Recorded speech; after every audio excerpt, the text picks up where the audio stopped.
Hi, I'm Mark Baer. I'm with Paul Seftel. This is the third of a series of conversations we've had over the time. What's happened since we've last spoken in your studio is it's funny. So we've talked and talked, and I've spent time with your art, and I've sat in front of your art, and again, I must say, a picture of your art is not the same as seeing your art because of the tactility and the just the material and the sense of being in it. So living with it and being close in it is just different than seeing it.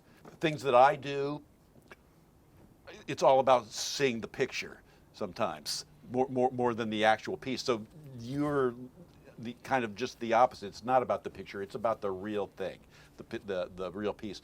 So I got to try to figure out, okay, what can we do together? And I got in the scraps when you cleaned your studio out. Yeah, that's right. A lot of the paper which I use on my studio floor, it traps the minerals and materials which run off of my canvases, and then I tear it up and I save it because, you know, this is really interesting content, and obviously it's whatever remains. But yeah, so I came over. We filled the box of it. You said, "Hey, I'm taking this." And the joy, part of the real joy of this was I'd spent enough time in your studio, so I kind of knew which piece went with where. You know, because that's part of that piece, and I see little bits of that piece over there, and here's this deep purple where I remember there that. Well, at least you think it was, but yeah. Yeah, I mean, odds are. or who knows? Yeah, but, right. Yeah. I got to play with your stuff. Yeah. And so when I took it out to my studio, and I put it I cut 4x4 panels and just started stapling it together and laying it in and over it. And I got to dig in the box, and I got to play with the stuff, and I go, shit, how did he make this?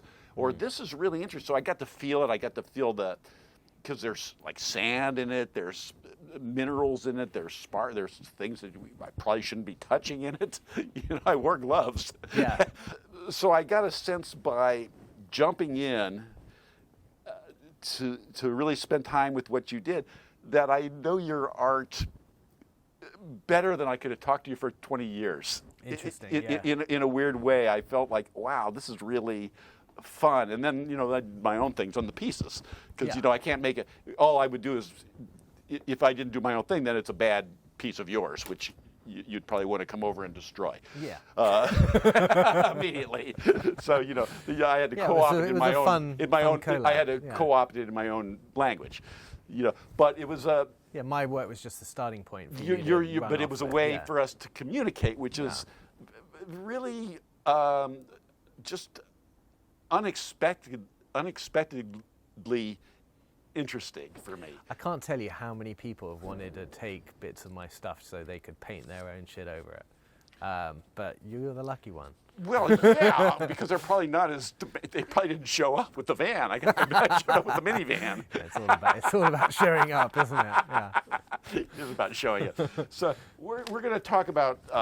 Interesting. So what we've talked about so far a lot of bit. You're just reminding me of something though. It's like every week I get a note from somebody via Instagram saying, "Oh, I saw your work at this place or that place in person, and it's so different in person than it is in photos, and I've never seen anybody work with minerals in this way, and I'm just a budding artist. Can you tell me how to do this?"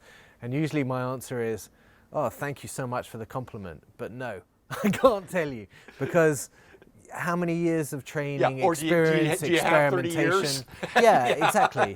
What kind of conversation is this? It's like, how much experimentation, you know, sure, you want to go learn to paint houses and make plasters from scratch and do that for years in order to then experiment and have all these tools at your disposal, but people want to have a quick result.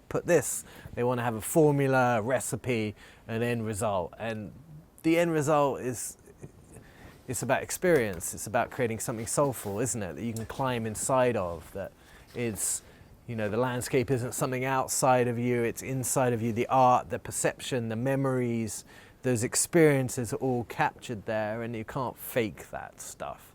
And I think that's always what I'm trying to get to. That's why I was happy to collaborate with you, because you wanted to bring something which I would never bring to it, a whole other element of thinking, of working, of playing. And that gets exciting, because then we're creating a shared space. Yeah, and it was just it was so. I'm now looking in a different way. And again, it was very interesting. You know, when you're playing with somebody else's kind of mojo in a weird way, you're saying it opens up so many. There's so many doors in art to walk through.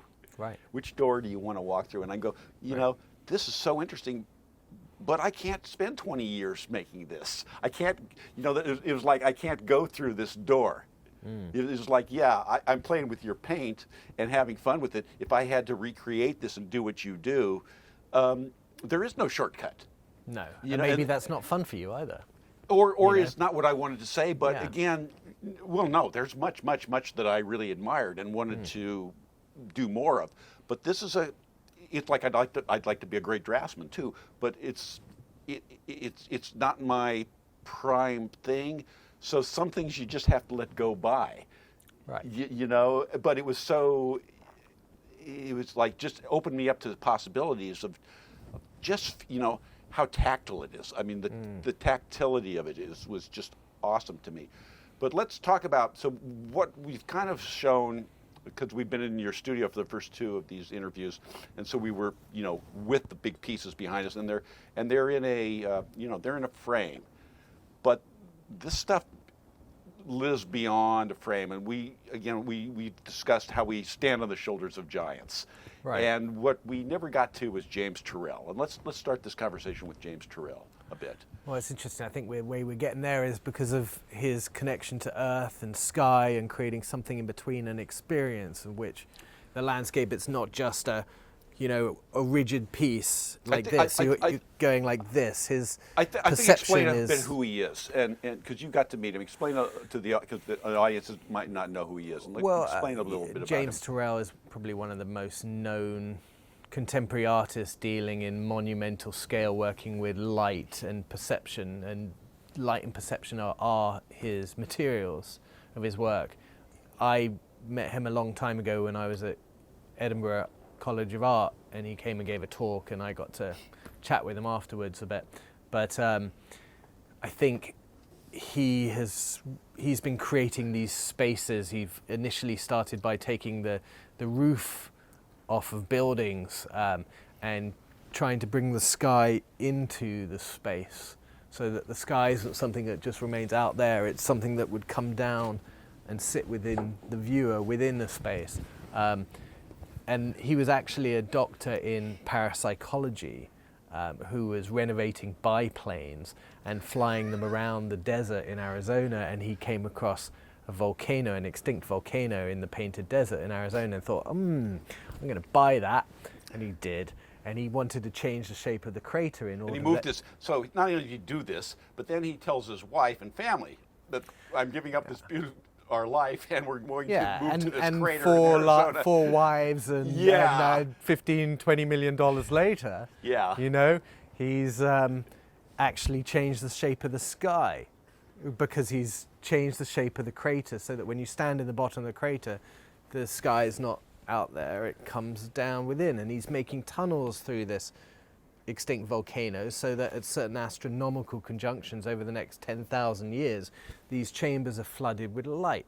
I mean, that's in a way what was going on with the Great Pyramids in Giza and in Abu Simbel, how the tomb of Ramesses II, I believe it was just actually illuminated on Ramesses' birthday. There's certain intelligence going on in an astronomy and a mathematics in James Terrell's work, which harkens back to some of the great monumental builders of pyramids from time immemorial.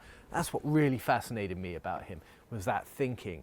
Because even at an early age, my work, I was exploring parapsychology. That's how I became interested with him. When I was at college in Edinburgh, I was doing a series of tests with the university on parapsychology, ESP and all sorts of things. I was sitting there with ping pong balls over my eyes and white noise and somebody sending me messages. But I was interested in the mechanics of what it is being human, and how thought goes beyond our physical bodies, how emotions reach out, how we are connected in ways that are intangible. And the same occurs with art, with this physical act of painting or making a plastic form of painting within a frame. It's still, there's something else being conveyed, a state, a consciousness, a metaphysic. And your Earth connection, let's talk about this. Well, Just this, there's a story that I have from a long time ago, and it was about falling into a big volcanic hole. It was a volcanic ravine, and I was 21, and I was at the beginning of my great quest in life and looking for deeper answers to, the questions of why are we here, and along the way I found myself out in Indonesia, and I was at a place that was regarded as a sacred volcano, and I was hiking up there for sunrise, and I ended up having a fall and falling 80 feet and having this death experience where I left my body, and I came to at the bottom of this ravine in darkness, and my hand had been messed up, my right hand, and this finger here, was actually back here, and the knuckle was over here. And it took me a year of going to live rough and put my hands in, make fire and carve stone, and prior to that I was doing a very fine, delicate kind of painting, almost a magical realism, a trompe-l'oeil type thing. But at this point I lost my right hand and was having to relearn to use it. And my work, I just became much more interested in this earthy side of things, and the literally falling into the hole in the earth, I mean literally, was just a way of, I don't know, somehow I spent a lot of time climbing out. It didn't take me long to fall, but it took me a long time to find my way through that and out of that. And I think my work has been forever affected by it. I mean, at that point I was rock hounding, finding semi-precious gemstones, carving them, using the dust, scattering them into the drips of oil and paint on wood. Very experimental. It was all about trying to convey some symbolist, emotional metaphysic beyond the kind of lucid dreaming of trompe-l'oeil and magical realism. And so then this language kept developing because I was still looking to find a way to convey, something of how we feel about the earth and the landscape, of falling into that, of being in that, of that being inside of us. And so, yeah, we had talked about how I had picked up minerals and sands and colored sands and this and that, the other, and learned about surfaces and how walls were built from ancient Egypt onwards. And so combining all these kind of feelings and the colors of the earth directly, and looking at like both raw and refined pigments and minerals and saying this is a tangible thing. It comes from a place within the earth, and that somehow I want to represent that into the painting, not to just present an image, but to present a state of feeling or of consciousness.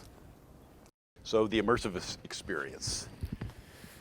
Well, with your work, you've created, is it possibly thousands or at least hundreds of giant floor cloths which you've covered in paint, and then I've seen photos you've taken of you laying on these, taken from a drone, and it seems as though you could cover many city blocks with your work.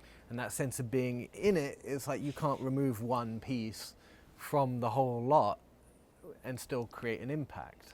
How the genesis of working with these large pieces of large floor pieces and words together, it's the difference between like writing a lyric to music, except you're writing kind of words to the space of the canvas. So there's it becomes this third thing. It's words and paint, and you're limited, so you have to tell the story in the amount that you have. You have to be able to know how many, you have to be able to do this quick, and if you start at one end, you have to get to the other end, and you got to get the whole thing what you thought. So you have to kind of have a sense of space and words, and they're interconnected. They could sometimes mean nothing. I'm not trying to be clever or funny or whatever. I'm just waiting for some voice to say blah, blah, blah, or find something on the floor or passage in them. And the words somehow meet other words, and they become this third kind of story, as these stories of 1,001 Nights kind of interconnect. And so I'm thinking of this whole thing laid out, visualizing a city block, and I'm thinking about Solomon's carpet. Solomon's carpet was like a mile wide, and then I'm imagining, in the age of COVID, there's not going to be much art inside. So I'm imagining being able to lay this block of canvases out, then having people in costume, and then creating theatricality out of the words, so that I can involve other people in dance, in music, as it takes on a lyric, with the video that can project on the sides of a building. So I'm thinking really large scale. Once again, it's like a backdrop. It's the production design around which something else can happen. All the world's a stage and all the people merely players. So the carnival of life goes on top, and this acts as a backdrop.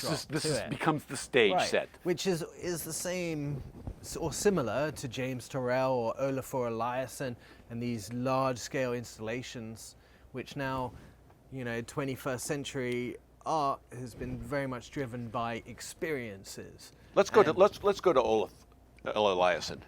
Okay. Let's explain who he is. He's Icelandic, I believe. Yeah, he's Icelandic, so he's been very much influenced and affected by that, barren landscape, and the kind of the volcanic rock and the blue waters of the lagoons, and the natural world in a sense. I've seen a few of his installations. One of them was just an enormous room filled with obsidian rocks. Another one, I think probably his most successful project was at the Tate in London, the Tate Modern, years ago, 20 years ago now. It was called the Weather Project, if you want to look that up, or anybody who's seeing it, because he actually took this old turbine hall with 40 to 60 foot ceilings, and he covered the whole ceiling in a mirror, in a smoked mirror. And then at one end of the room he put it was a semicircle which was backlit with golden light, so that this was then repeated in the mirror. So it looked like you had this golden sun from 40 to 60 feet above the ground. He filled the room with dry ice. Wow. Right? So you had this filtering of this golden light reflecting through this vast space, and then the visitors to the gallery, people just lay on their backs and looked at themselves in the mirrored ceiling, because let's face it, in the world of today, art is about self-reflection more than anything else. And it's sadly, yes. The age of selfies, yes. When once upon a time you had to be a king or queen to have a portrait done. Now everybody makes their duck face and poses and feels like a celebrity. But even these aspects of reflection, of self-reflection, this space, it was commenting on our environment, the climate changes, the earth, of how interaction. So that sense of one golden light, the sun drawing us all together, and the way that atmosphere connects us has been really influential to me, because even though my work isn't on this kind of scale or working directly, my materials haven't been directly light and air, I'm still working with that just in the same way that Monet worked on that as he painted London and the Thames and industry through different hazes. It was all about capturing the light through the haze of industry. And there's something so spectacularly beautiful about that. I do feel like okay, we can go to this audacious level and have, you know, all the political world of art on our side so they can give us a giant hall in order to do something which is completely ephemeral, or we can still make paintings which talk about our experience as humans here in our atmospheric world. And certainly, you know, there's certainly more room for that, just like I mentioned with Monet. I mean, who really gets to experience all of that wonder? You know, it's not a quick look. The problem with some of these large installations is you think, okay, I've walked in, I've had this wow factor, I've taken my cell phone out and I've taken some images and I post them on Instagram. Is that really digesting the experience? I don't think so, not for me at least. But with Olafur Eliasson's project there, people hung out for hours. I mean, there was also a free museum, wonderful thing, free museums. Yeah. Really bring people together from all over the world. And it's London too, which is, you know, where the whole world meets. So, you know, as far as an interactive experience of people of all ages, shapes, cultures, backgrounds, it was, you know, the one sun brings us all together, and that one sun reflected and how it filters through the mist. I mean, is there much more in the world? One of the things we talk about is we look at this as this sacred. When you make art, it is a sacred ritual for some people. But it's part of our. It becomes a sacred thing, sacred dance, and one does not want to lose their faith. Repetition, you lose your faith. Right. Trying to figure out what somebody else wants, you lose your faith. Right. By lack of courage, you lose your faith. Right, but you're still teetering on the edge of creation and destruction, aren't we? Yeah. Always. And so, you know, even when Oppenheimer said, I have become death after creating the atom bomb, right? That creative act. I mean, do you lose your faith? I mean, is it... There's a big question. I mean, that sacred and the profane and how they exist, just, you're walking the razor's edge of it all, of like, this is the most important thing in the world, and none of this matters at all. Absolutely, and those two, they're true. And you can look at a piece. It's just amazing to me. I can walk into the studio sometimes, and it all disappears, and it's all, you know. I just always understand why artists burn everything they do and jump in the river. You know, Yeah. and I just think if you don't burn everything you do and don't jump in the river, that's such an amazing victory. Yeah. Yeah. Right? You know. Well, yeah, I mean, I think that the creative industries are ruled by the laws of attrition. What remains, you know, is what will stand through the test of time. And everything is subject to entropy. Everything is falling apart.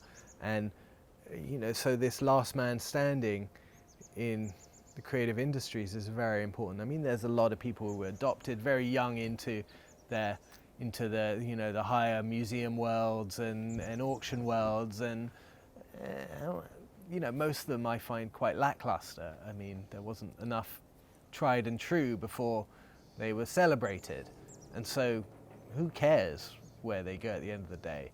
But if you've got somebody who's spent their lifetime making work and developing a language, and they're still doing it, then I think that's what the world should be celebrating. So what I love, my favorite thing that I learned about Picasso is they had to, every morning, they had to like pry him out of bed. He didn't want to get out of bed. He didn't want to go to work. Right. He was miserable. Interesting. He was grumpy, and they had to bring him his coffee, and then they had to pull him out. He didn't have an idea, and he's washed up, and he's done.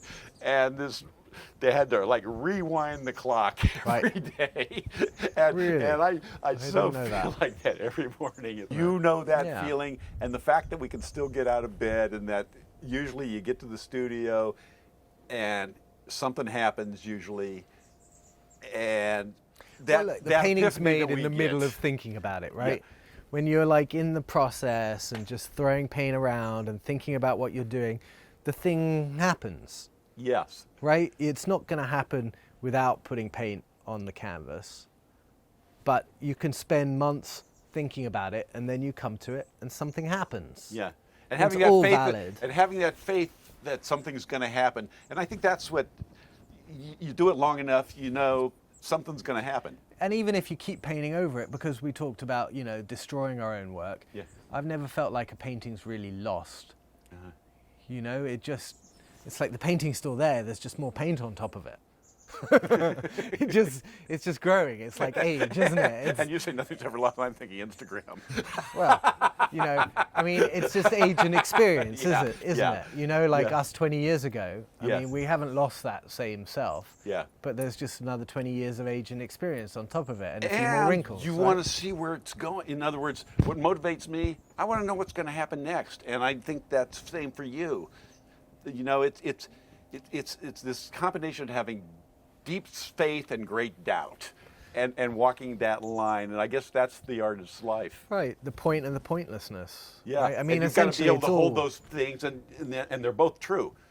Well, and you know, it's very hard in our world of transparency and instant knowledge, where we know the inner workings of things much better, enough to be really, you know, it's very easy to be much more despondent in the world at the pointlessness, because you can see it Yeah. directly. You know, So- the news travels that much more quickly. So I and- think not to understand what your reality is, and to still have faith in And your motivation creation somehow. and motivation Yeah. is not only a spectacular thing, but that may be the job. Maybe. I mean, it is hard, isn't it? But what I love, you still get up in the morning, you're still excited, Still trying to find some honest voice. you and know? we're still in the same. You know, we're doing it. That's it. That's something. That's something. Okay, that's enough.